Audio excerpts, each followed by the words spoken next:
magandang hapon at congratulations Johnny. Ayan po no. At nagpapasalamat po ako sa iyo at pinakyaw mo ang ating itlog ng pugo at congrats din.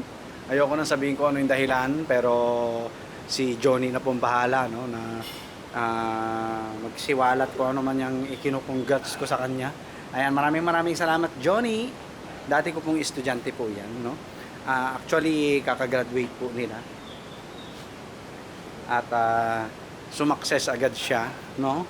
At ayan, pinakyaw niya po yung ating quail eggs. So, bukas magdadala po ulit tayo dahil may mga order pa. And hopefully, makakolekta po tayo ng maayos-ayos. Yan, no? So, maglalagay po tayo ng katol. Para at least,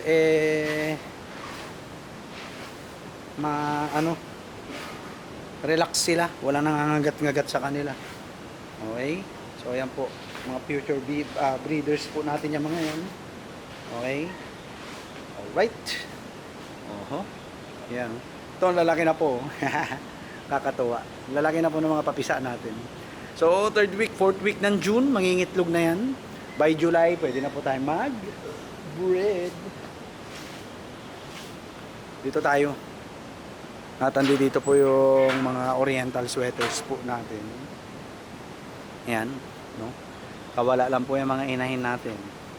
Andiyan po yung original nating 5K sweaters. Tapos, the rest po ay mga oriental sweaters na. Pati yan, yung mga hindi natin selections yung mga yan. Kasi asin looking sila. No? Asin looking. Tapos itong mga to. Yan, mga inahin natin ng mga oriental sweaters. Yan. At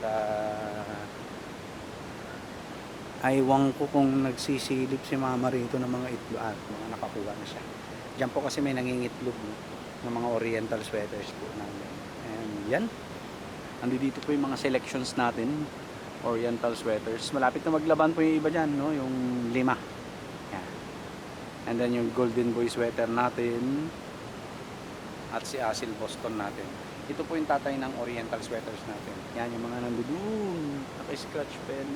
Hanggang yung mga nakawala na yan. No? Ito yung original natin. Na dalawang 5K sweater. Tsaka yan. Yan. Yan ang pinaka-original po. Then the rest ay mga anak na po nilang lahat. No? And then bacterial flashing. Ayan. Kulay blue kung napapansin nyo. May Premoxil po yan, no? Hanggang bukas na ng hapon po yan, no? Hanggang bukas na ng hapon. Ito tubig.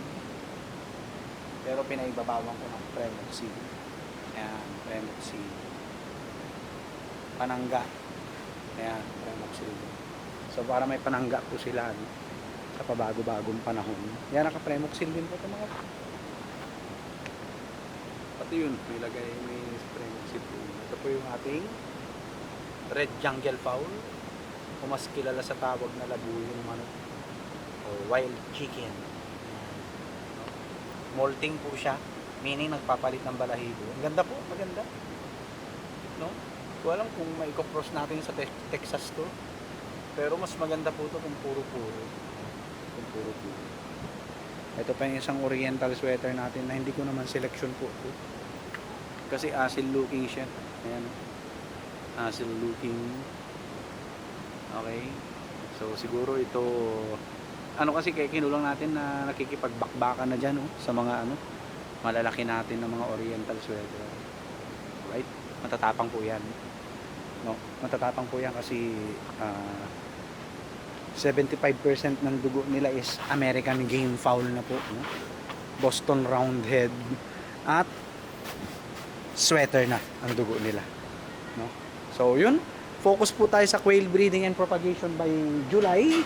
Okay, and focus na po tayo niyan kasi may lilipat na tayo na school, no? Makakauwi-uwi na tayo ng tanghali, makakakain na tayo ng pagkain natin dito sa tanghali. Ayan, no? At titingnan po natin once na nailipat po tayo kung paano yung style, no, natin. Okay, titingnan po natin kung paano po yung style natin dun sa new school assignment natin pag nandun na tayo. Alright? So for the meantime, egg collection muna tayo, pambentang itlog. dadalhin daw natin lahat sa school at kukunin din. No? So yan, maliligo muna ako. Ayun, meron na naman ako nakita. Ayun, nasa dulo.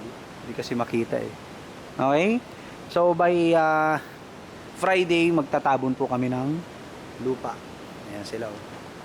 Magtatabon po kami ng lupa. Ayun, ang dami na naman oh. Mayroon ako nakikita 6, 7 na itlog. So mamaya na po yan, no? Mamaya na. Ang gagawin natin is magsisindi ng katol, tapos maliligo, and then yun, no? Ganun lang gagawin natin. So yan, sold out na rin po to. Sold out na rin po yan. Yang itlog ng pugo natin, lahat ng collection natin ngayon. Alright? So yun lang po. God bless po sa ating lahat. At yung mga anak ko ay kumain na. Wala na baby, mamaya na ulit. Ay mamaya na. Alright? So yun lang po. God bless po sa ating lahat. Back on track tayo sa paggawa ng content sa Facebook at saka sa YouTube. Alright? So yun lang po. God bless po sa ating lahat. Sa mga bago po sa channel natin at saka sa Facebook content natin is pa-like, share, and pa-follow naman po. And sa YouTube naman po is pa-subscribe naman po. Alright? So yun lang po. God bless po sa ating lahat. Peace.